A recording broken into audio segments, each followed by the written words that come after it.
Well, hello, internet friends near and far. Welcome to another episode of Parks and Conversation. This is a podcast where we watch an episode of Parks and Recreation and then we converse about it. Hence the name Parks and Conversation. See what we did there? Yeah. My name's Jason. I'm joined by my friend Jeremy. He's all the way across town, but we're connected by the power of the internet. Say hello, Jeremy. Hey, how's it going? It is going quite well. Today I have had quite a bounty of coffee ingested. So, I might be talking a little fast, but we'll see how things go. Just heads up. A lot of caffeine today. How are you, Jeremy? I'll just counter that by talking slower. That'll work. That will work. Well, no, please don't interrupt me. What I'm trying to say is, well, what do you call? Is that what you call like a group of coffee? Is a bounty? No, a group of coffee is a morning. It's a morning of coffee. For some people like you, it's all day. And so that's true. I do drink coffee throughout the day. It's one of the things that, like, I go to bed sometimes just so I can drink coffee in the morning. With a mug of coffee in your hand. No, I mean, that would be uncomfortable. But if, like, sometimes nighttime coffee. I really do go to bed going, oh man, I'm so excited for that cup of coffee I'm going to get in about 3 hours. That's how I feel about Honey Bunches of Oats. That's what I wake up for. Yeah. That is such a good cereal. It is. Costco has the family pack, you know, and it's there. And when it gets low, I start to get a little antsy. I'm like, oh man, tomorrow could be rough. So tomorrow could be the last day of Honey Bunches of Oats until we go to Costco again. That's right. Do you drink real milk? No, my tummy can't handle that spicy milk. I gotta go with the fake milk, the almond soy. Okay, yeah, spicy or whatever. Milk. Oat. That was a Jim Gaffigan joke. For those, yeah. Was spicy milk too much for your tummy? Yeah. Yeah. Do you drink real milk? I don't cow milk, beef milk. That's so gross. No, I don't really drink much milk of any sort, but I do.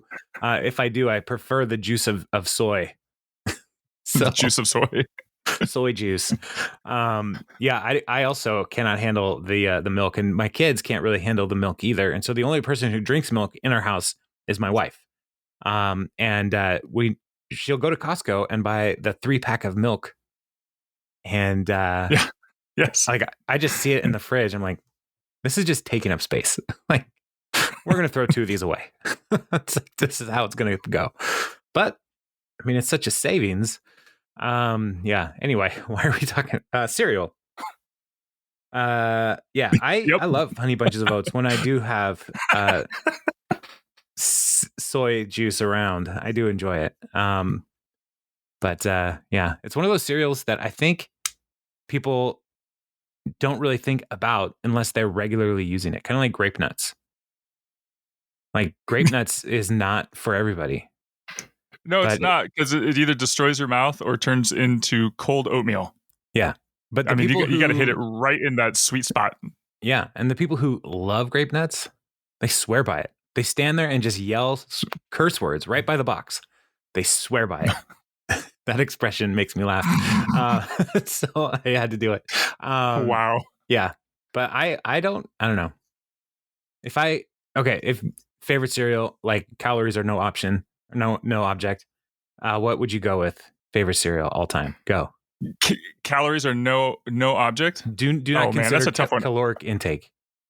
Okay. I would have to say either Cinnamon Toast Crunch, Lucky Charms. Those are probably the 2 that I would go with. All right. Well, one of those is the correct answer, and it's Cinnamon Toast Crunch. Yes, I passed. Yeah, you did a good job. Woo. I'll give you Lucky Charms as like a 0.1. Like, and so muesli. I don't even know what muesli is. I've only heard about it from Flight of the Conchords. Muesli, I think, is just where they sweep up all the leftover other cereals and just put it in a box. Oh, for all the felons in the global south of Australia and New Zealand. Yes. Okay, perfect. That's your Flight of the Conchord. Yeah. Yeah. Hey, You want to talk about an episode of Parks and Recreation? Yeah. Let's do that. Yeah, we should do that. That's why we're here. That's why we gathered all these people. How a bill becomes a law? Yeah, season 5, episode 3. How about that one? It's as good as any other one that is next. Okay. So, let's do this. And first impressions of this episode. What do you think before we dive in? As you rewatch this, what were your feelings? Oh man, I enjoyed this episode. It's got right now currently sitting at 8.0 on IMDb, but I thought this is a fun episode. I mean, we get introduced to a couple new characters and sets up some more like really fun things down the line. And I think that's the hardest part about rewatching a lot of Parks is that you know what's coming. And we probably talked about this before, but I just enjoy like, oh yes. Like, so even if Councilman Jamm's like, we just get a little taste of Jamm right now, that's terrible. Then, you know how awesome he gets later. And so I just feel like, yeah, that's kind of like this episode. It's a lot of setup. The whole Ben and April thing was kind of funny, but just felt like filler. But I really like the Ron and plot and the Leslie plot. So yeah, I thought this was a fun episode. How about you? I agree. Cool. Well, send us emails too. Yeah, I as I was watching this, I did not realize how quickly we would meet Diane. I had forgotten. Yeah. And so it's season 5. There's 7 seasons total, and I thought Diane showed up later. Mm-hmm. And so this is kind of later. It is later, but I thought like season 6 in my brain that's when Diane shows up, and I was wrong. So which is great. I love Diane. I love Diane's positive influence on Ron. I love Ron learning how to be with children. All of these things other than Andy. Right. Andy is a grown man child. But yeah, so all of these things, I love this part of Ron's life. And so I was like, oh yeah, this is great. This is very great. I would say that the Ron and Andy dynamic in this episode is my favorite part of the episode. Yes. And I could take or leave the Ben story and the Leslie stories here. It's like, yeah, all right, whatever. But it's really like what I want from this episode is more Ron. And but maybe just enough is in here. So anyway, but let's talk about these 3 stories. Let's start with Ben and April. They're in DC. And April comes into Ben's office and is like, hey, I miss Andy. You miss Leslie. Let's go home. Let's go visit them on a surprise road trip. And so Ben says, yeah, this is a great idea. And so they get ready to go. And Ben says, he's like, you get snacks. I'll bring music. We'll jam out to some sweet tunage. And then April says that I don't want to go anymore after he says the word tunage, which I get it. Then back and forth, she's like, no, I do want to go.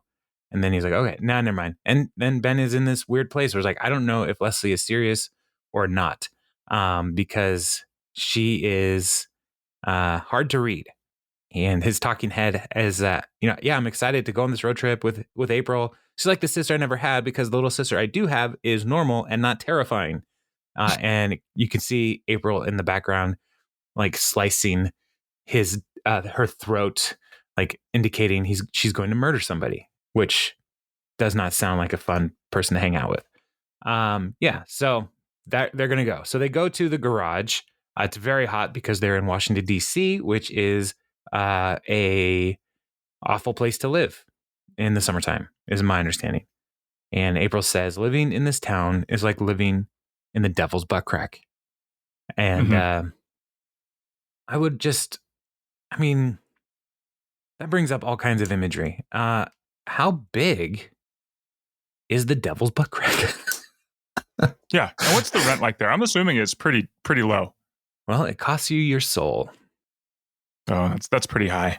Yeah, it's pretty expensive. But the views are also terrible. Yeah. So it's pretty crappy place to live. Yeah. Oh man, I heard this joke on the internet. I'm going to share it with everybody now. Uh-oh. It was a video that somebody, like, they recorded their you record it. And you point the camera at somebody and say, "Can you believe they're still together after all the crap they've been through?" And the person replies, "Who?" "Your butt cheeks."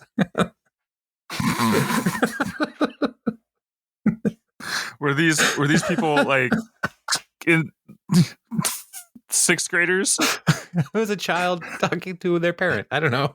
It's perfect. Still funny. Yeah. No, it's their butt cheeks.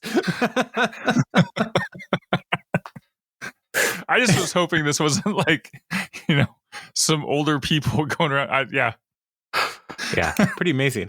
Pretty amazing bit of joke there. So anyway, so they get in the car, turn it on. He's like, "Oh, I'm almost out of gas, but I'm going to wait till I get to the highway because it's cheaper." And then he talks about his, secret route that he found. And April is like, "Wow, that is so interesting because I'm a map salesman." But they get into the lane for the parking garage and they're stuck. Turns out there's a presidential motorcade coming. And so they're going to be there for a while. So Ben turns the car off to save gas and then realizes it's crazy hot. And so turns the car back on, which is the worst place to be, is a car in traffic in the summertime when you don't have air conditioning. No, and in a garage. Oh, yeah. It's even hotter. Like there's no airflow at all. Yeah, it's so bad. I felt terrible for them. And then I remembered they're fine. They're not real. They're not real. It's a television show. Yeah, they probably weren't even in that car for very long in real life.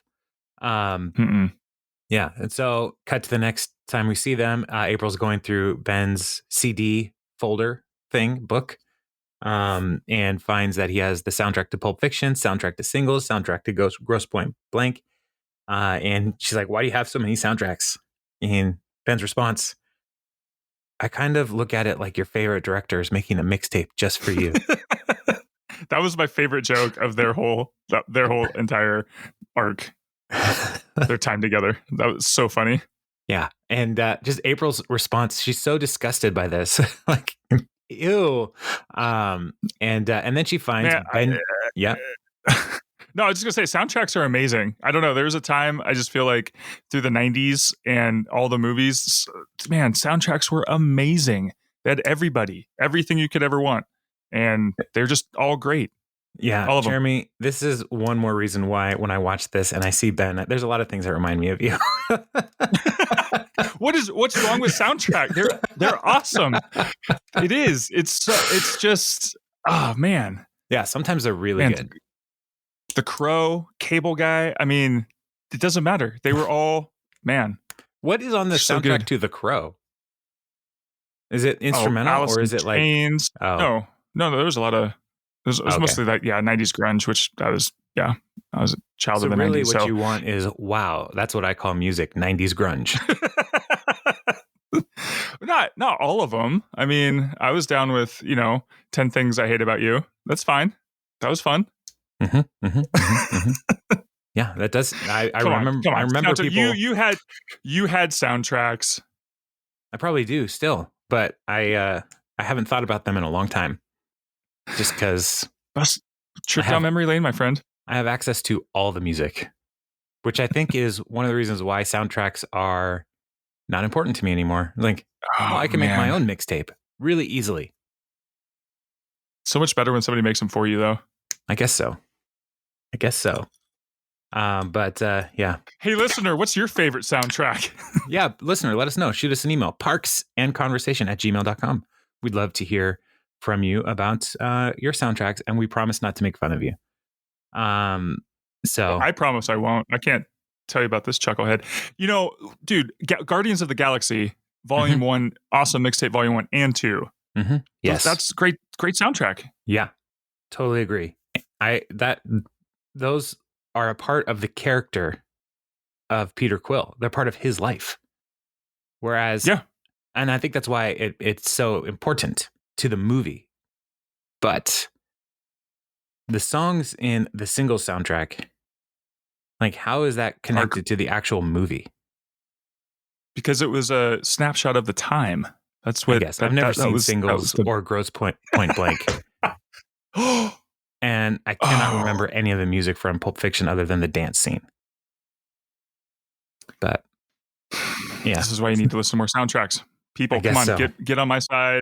Convince Jason. We need lots of soundtracks for him to say, yeah, those exist. I won't listen to him, but he should. Oh, Let's peer pressure him. I'm not denying that they exist at all. I totally know they exist. Yeah, I don't believe in them. Like though, I like a good score, like the album of like I like the instrumental score for movies, just because it's great. So often there's great music to work to. So like when I'm like writing up an email and the Avengers theme comes on, I was like, yes, I will avenge this message. Yeah, I was going to say, the great thing about scores is like, no matter what you're doing, everything feels like you're in a movie. Mm-hmm. Like all of a sudden, everything gets super cinematic. Yeah. It's like, da, da, da, da, da, da, da. And it's like, oh yeah, sweet. I'm a spy. I am mowing this lawn and no one can see me. Yeah, it's so good. So, so as April's going through Ben's CD case, she also finds Benji's cool summertime jams mix, which is exactly how everybody would write on their CDRs when they burned their own albums. And we all had the summer jams mix with a Z at some point or another. And so April puts it in, and it is Shoop by TLC. And Ben is instantly embarrassed. I don't see why. It's a good song. Great song. Yeah. But, own it, Ben. Yeah, he should just be like, no, this is what I listen to, and I like it. So then while they are stuck in the car, they go through the whole jam, I guess. And then it cuts to Ben reading some of his Star Trek fan fiction that April referenced earlier in the episode. And April is going to die and she wants to murder Ben. And she's like, I'm going to murder you. And Ben responds, I understand. It's like, but hold on, let me finish first. I understand. Which is funny because he was in First Contact in 1986. He was? Mm-hmm. Yeah. I did not know that. What was I thought his everybody role? Who's ever read IMDb knew that. Mm-mm. I didn't go back that far. I didn't go that far. I just wanted to like say that because it makes me sound smart. Was he Child Borg? I don't know. You keep talking about the show and I'll let you know in a minute. Okay. Yeah. So his dialogue here about Star Trek, and I like Star Trek, so I get it. But Data had never felt this way before. Of course, Data had never felt anything before. But Captain Picard couldn't help but note the smile that crept over his mechanical but lifelike face as they walked down the hall into the bridge. End scene. So, what was his role in First Contact? I'm not there yet. I was enraptured by the fan fiction. Oh, he was the Defiant con officer. What? All right, I'm gonna have to watch this afternoon. That's his title name, Defiant Con Officer. Yeah, capital C. Oh, like I don't know if it's like he's short for the con. It's like the console. I thought it was the com. Was it COM? Oh, CONN. Yeah, so he's not the Connecticut officer. I don't know what that means, but they would say like, you have the con. And then they would like Picard would leave the bridge. He was like, first officer, you have the con, like that. And then he would leave. And then people would move into different seats. Yeah. It just turns into the whole like, you're with me, game. Number one. Oh, Gray, hot. Musical chairs, everybody, go. Yeah, I mean, that's basically so much of Starfleet Academy that they don't get into is just like, if this person moves, you need to go to that chair. Mm-hmm. And it's like, but what if there are no chairs? Like Worf never sits down. Do you ever notice that? He's always standing in the bridge. He's always standing. It's like, and based on how often they take shots and the whole camera, I mean, the room shakes and they like have to lean and fall over. Like, do you think that they would learn to stand or be really strapped in by now? Yeah. Oh, yeah. Like, have a seat. I mean, it's not like he needs to stand up to fire a laser. Like, it's a button he pushes. Like, boom, boom, boom, phasers going. Warp torpedoes or proton phaser torpedo blasts. And, like, he doesn't have to stand for that at all. He's pushing a button. Let Worf sit down. It's a campaign I think we should have started years ago. Let him sit. Let him sit. Sorry, everybody. I don't mean to get fired up on these political issues, but I mean, he is a valuable member of the bridge.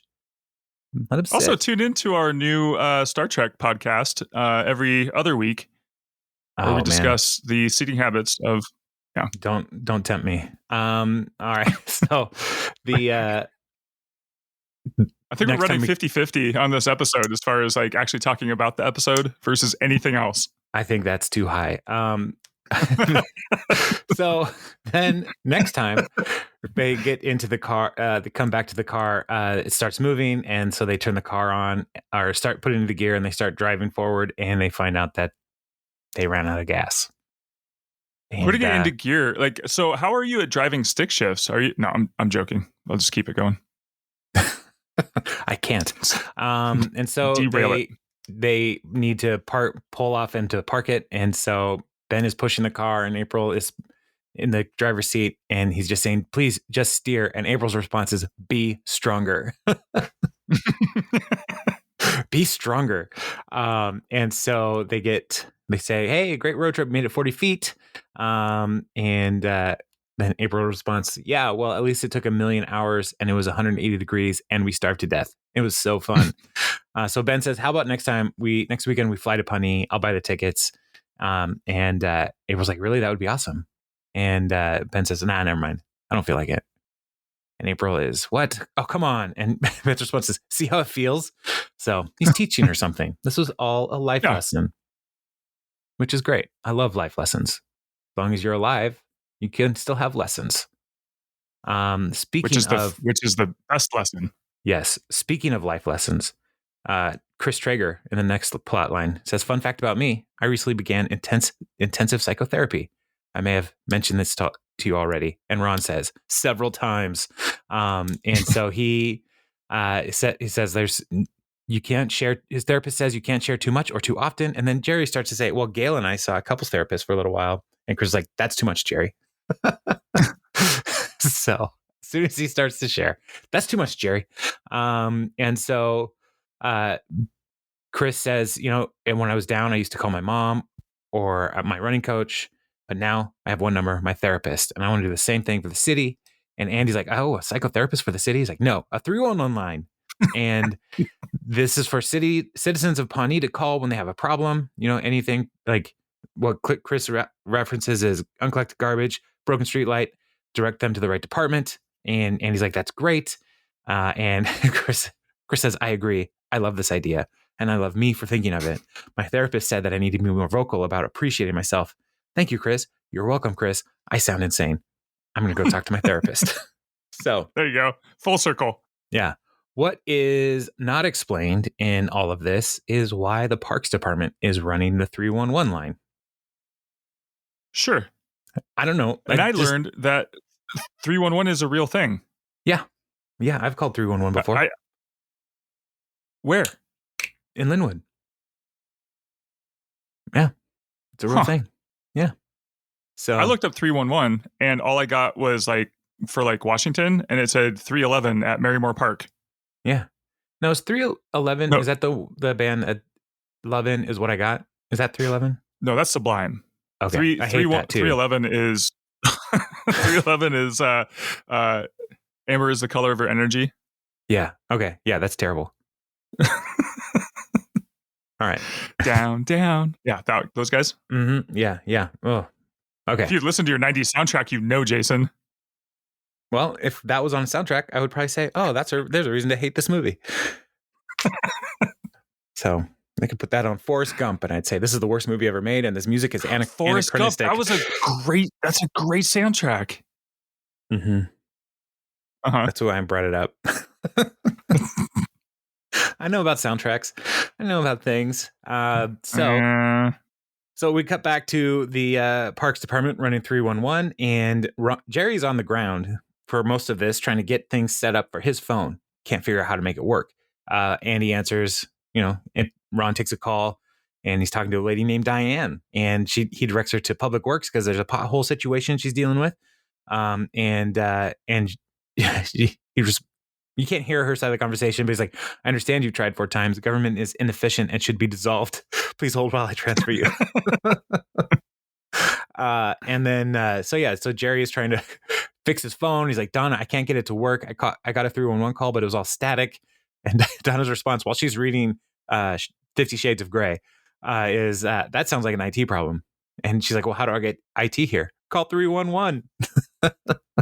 Starts cracking up. Yeah, she's loving it. She's loving this day. And so then Ron answers another call, and it's Diane again. He's like, oh, nobody answered? Okay, you know what? Well, someone will be there shortly. And he gets Andy to come with him to get his lunch, some water, and a 40-pound bag of asphalt. And so they go. And then Jerry and finally gets the phone to work. He answers 311, and he's like, oh, no. This is not 911. No, this is 311. And so he's like, Jerry, Donna, what do I do? And she's like, try to help. Now hush, it's heating up in this police, as she's reading 50 Shades of Grey. And so he's on the phone, and I love it. Just like, oh, that sounds awful. And it cuts to the next scene. Oh, that sounds awful. So we'll come back to Jerry and Donna later. So then Andy and Ron get to Diane's house, and there are 2 girls standing outside the house, and Andy introduces himself. Says, I'm Andy. I really like your dress. And these children, well, come to find out their names are Zoe and Ivy. Zoe is a princess. Ivy is a mermaid. And Ron introduces himself as, I'm the director of Parks and Recreation. No nonsense. And he's like, I'm here to fix that hole. And they're like, you have to ask our permission. And so Ron's like, is like not understanding how to play with children. And he's just perplexed. And Andy gets it right away. He's like, your highnesses, we do humbly request thine permission to befix doth holes yonder. And they're like, you have to tag us. And so Andy chases him down, and Ron looks at the camera, says, your tax dollars at work. And then Diane comes out, and she says, hello, I own this pothole. And he's like, I'm Ron. I'm here to fix it. And then Andy is wrestling with the kids, and one of them is seaweed choking him. And Ron says, and that large boy is my colleague. And we work at the Parks Department. And so Diane's like, no one, you're not even with Public Works. What's the deal? And Ron's like, look, no one came from the proper channel, so I'm going to fix it myself. And then in what is maybe the most flirty line of the whole thing, Diane says, do you know what you're doing? And Ron says, yes, ma'am, I do. I was like, ooh, chemistry. It's popping off the screen here. And so then Diane comes out with lemonade, and Ron takes some, and she apologized for being curt. And Ron's like, I completely understand, and this is really good. And then another super flirty line. Diane says, well, I got it from Food and Stuff. And Ron says, that's where I got these gloves. Right? Is Diane's response. And you can see Andy in the background going, interesting. There's a love connection here, a Food and Stuff and love.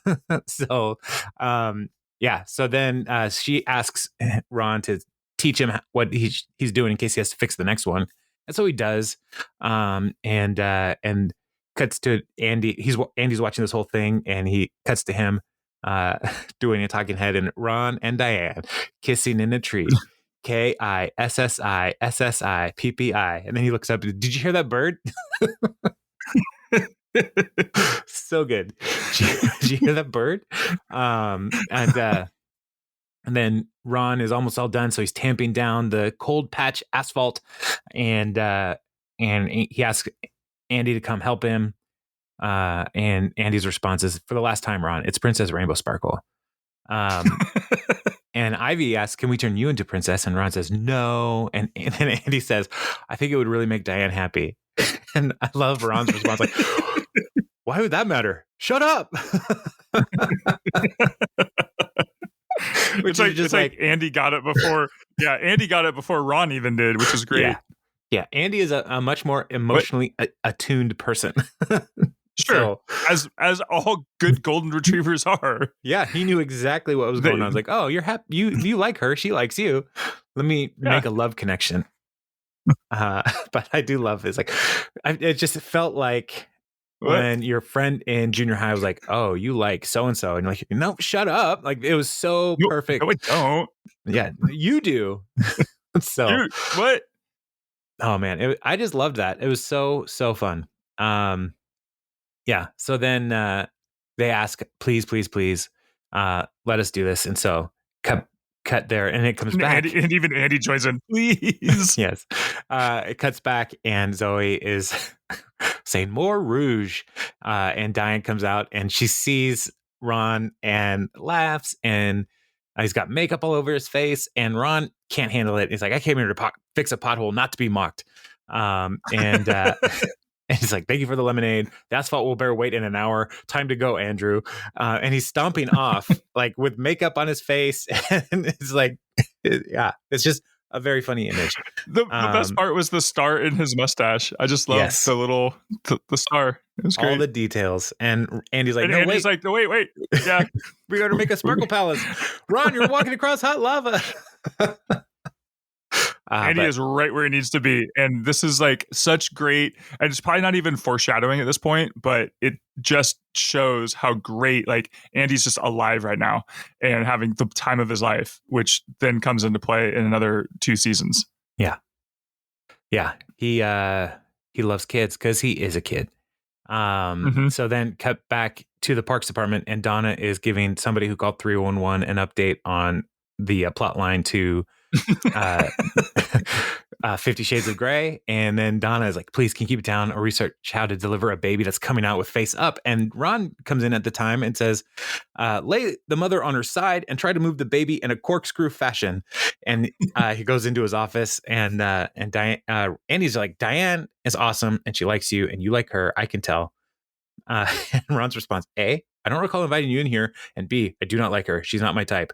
And he's like, her life is messy. And Andy's like, my life is totally messy. It's a giant mess, and I love it. And I got gum in my hair. And Ron's like, I'm not pursuing this. End of story. And so then Chris comes in to the office and says, great work, particularly you, Ron. You have one very satisfied citizen. What did you do for her? And Ron's response is, I fixed her pothole. And Chris, is that a euphemism? No. Then great work. And he's like, she's out here actually to thank you right now. And so Ron goes out to see Diane. He's like, I did everything right. And Diane's like, I'm here to ask you for dinner.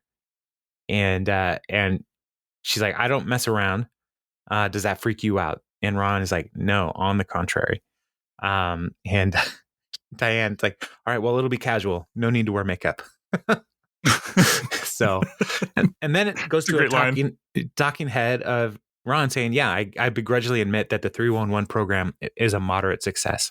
And I'm not sure why the citizen decided to come speak with me in person. And then it cuts to Andy wrote a note on the asphalt patch saying, Ron likes you.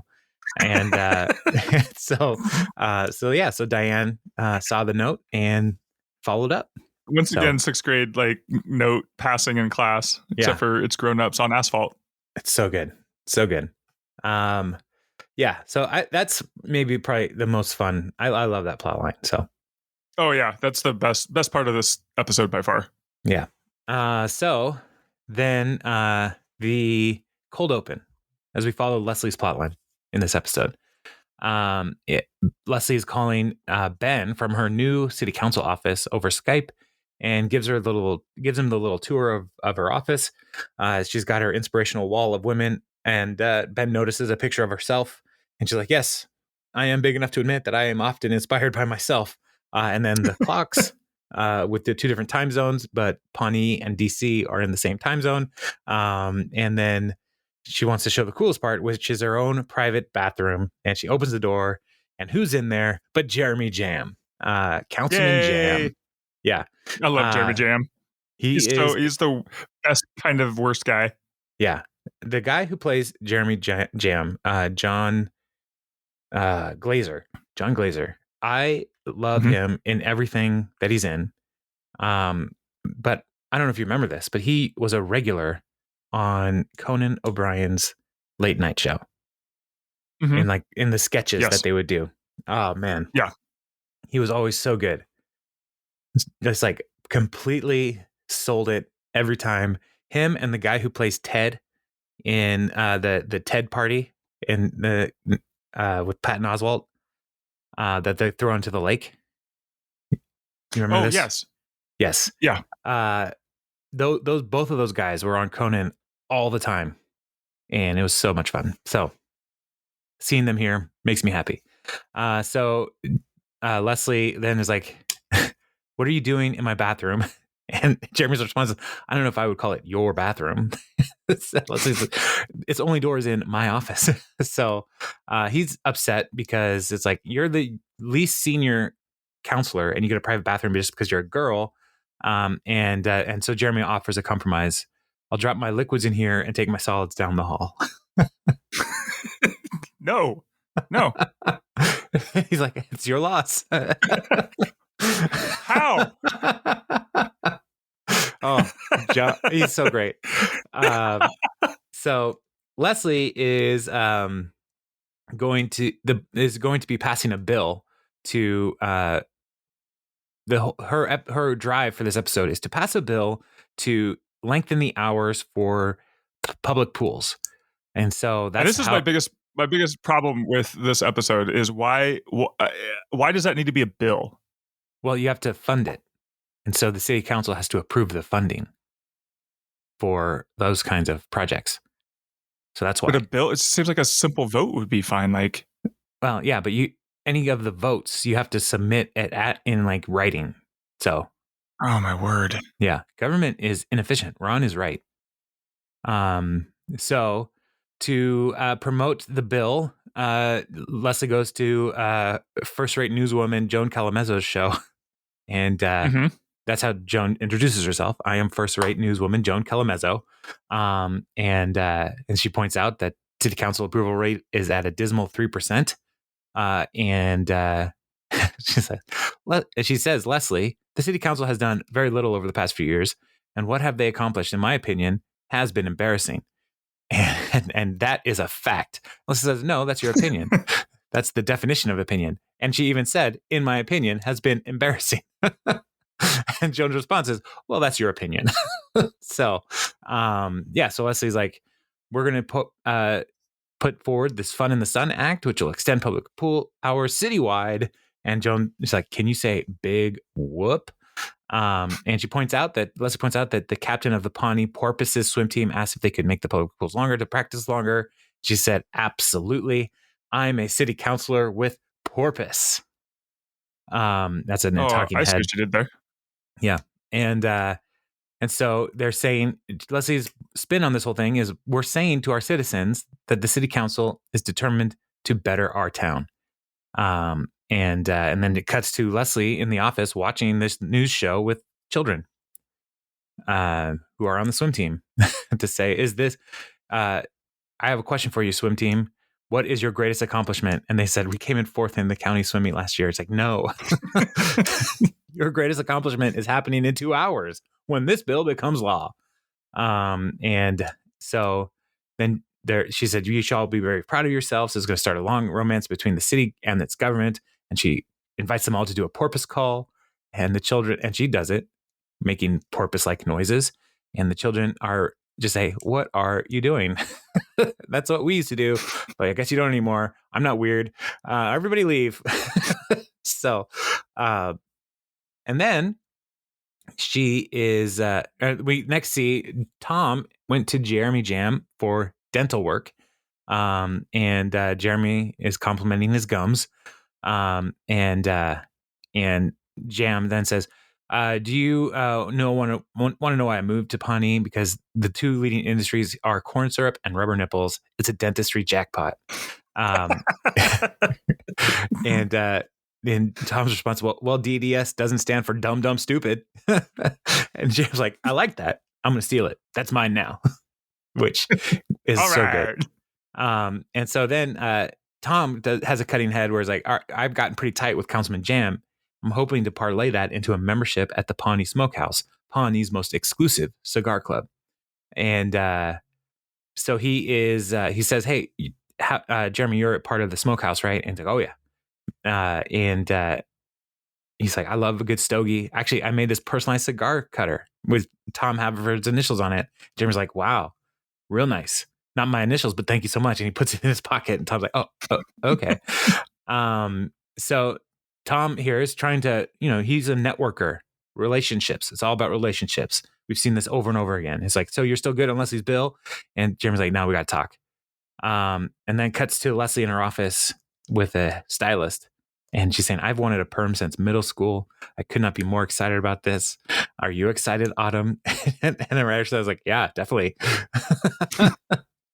And then she's like, Anne has told me repeatedly not to get a perm, but Anne's not here. So she's getting a perm. And then Tom comes in. It's like, Councilman Jamm changed his vote. He's voting no on Fighting the Sun. And he's like, he's just said that he changed his mind. But then he also told me that some veneers could really make my smile pop. Thoughts? And I was like, we got to figure this out. We got to have a strategy session now. And the hairstylist is like, what about the perm? The perm must wait, Autumn. So half her hair is in rollers. And so then she calls the kids in, and one of the kids says, my parents said that you guys can't get anything done. And Leslie's like, no, we'll figure it out. But they're right. I mean, the vote is against them already if Jamm's out. And so she's going to try to figure out how to do this. So she, Tom tells her, like, as she's trying to get all her curlers out, Tom tells her, like, look, Jamm saw you on Pawnee today. He knows how much he wants this. He wants to get something in return. It's a bargaining tool. And so she's like, you know what? Forget him. I'm going to go to Milton to get Milton's vote. And so they go to Milton, Councilman Milton's office. He's a very old man. I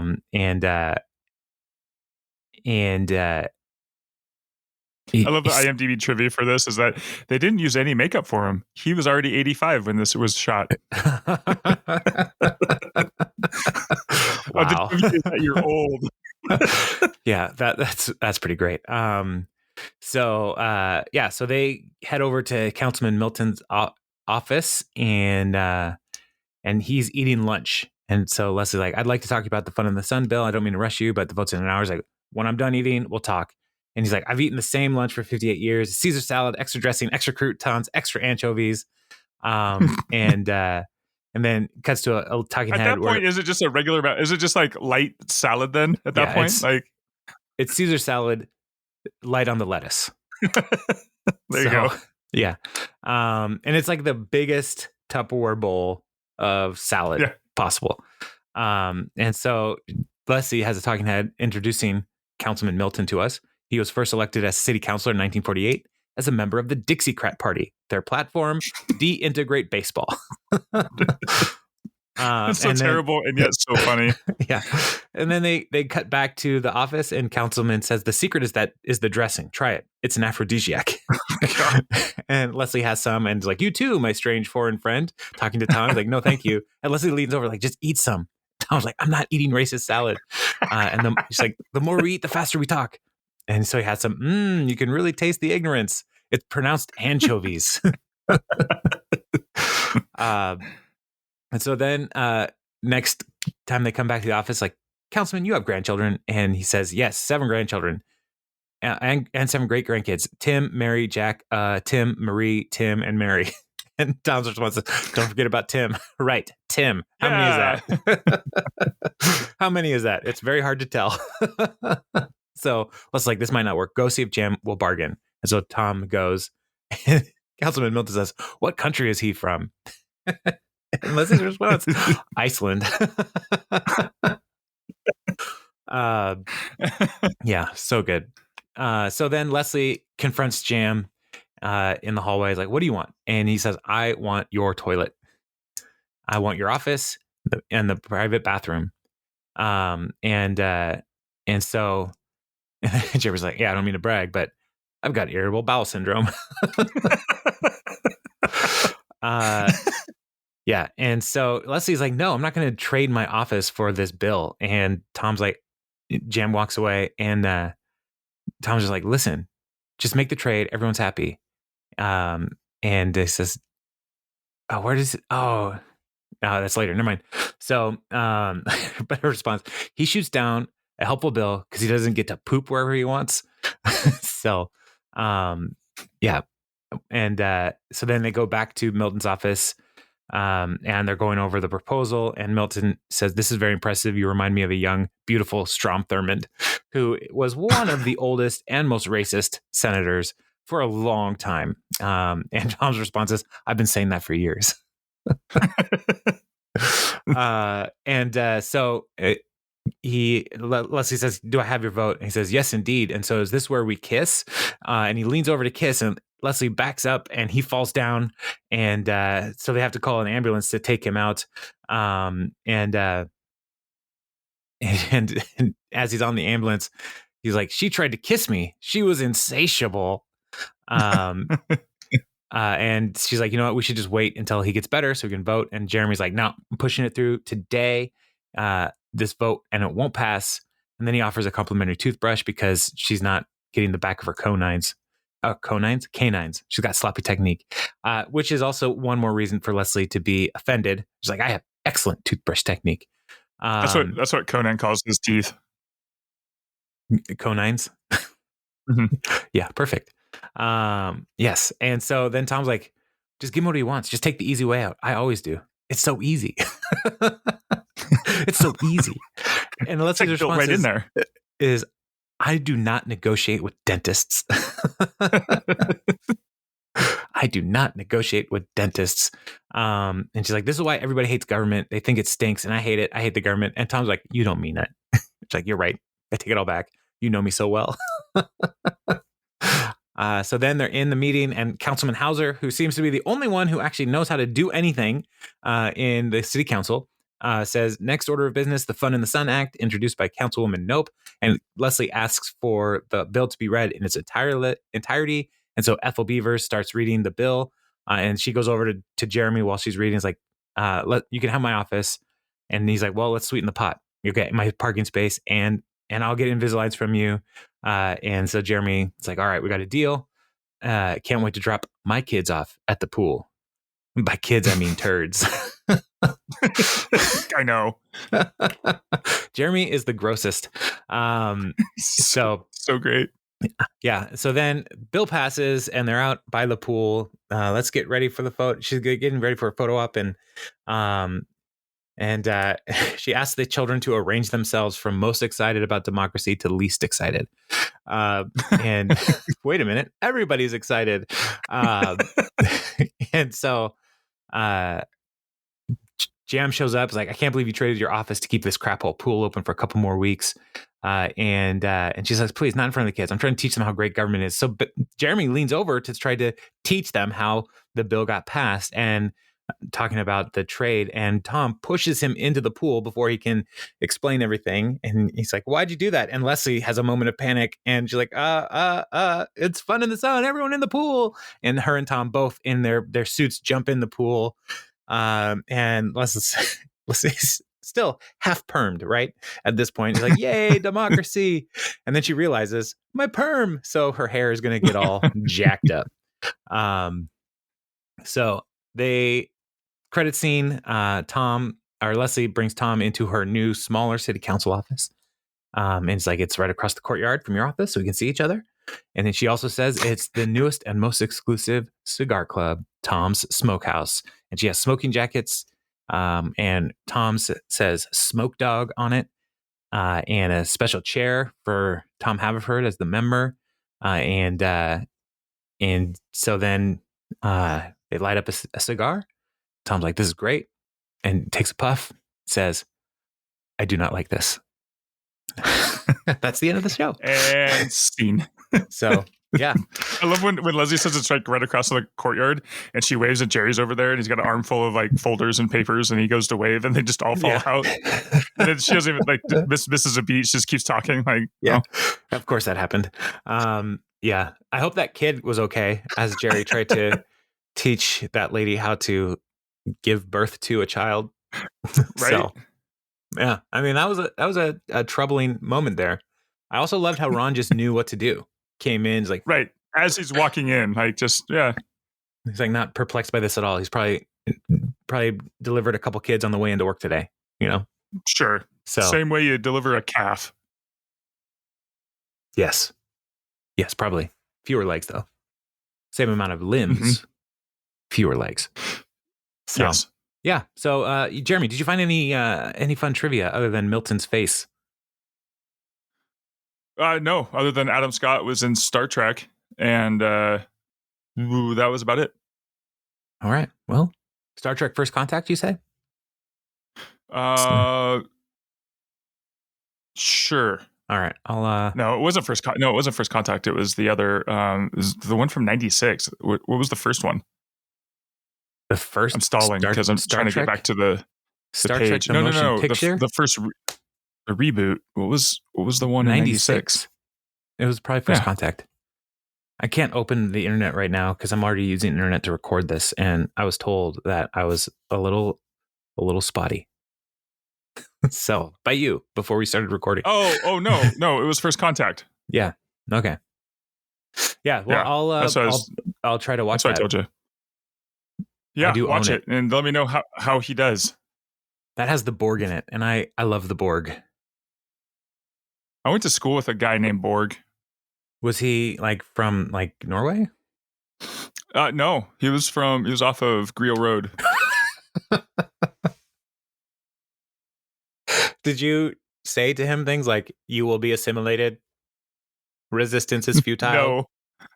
No, that was I was definitely not in that kind of like nerd frame back in that day. So yeah, no.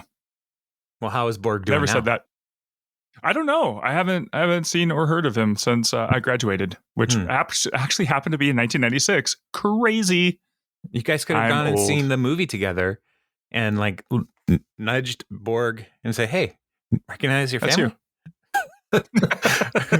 Nudged him. Are you related? You guys seem very cold. You guys are you're very cold and distant. But I hear it's a big Thanksgiving. So yeah, I heard you're all very organized and know exactly what you're supposed to be doing at all the time.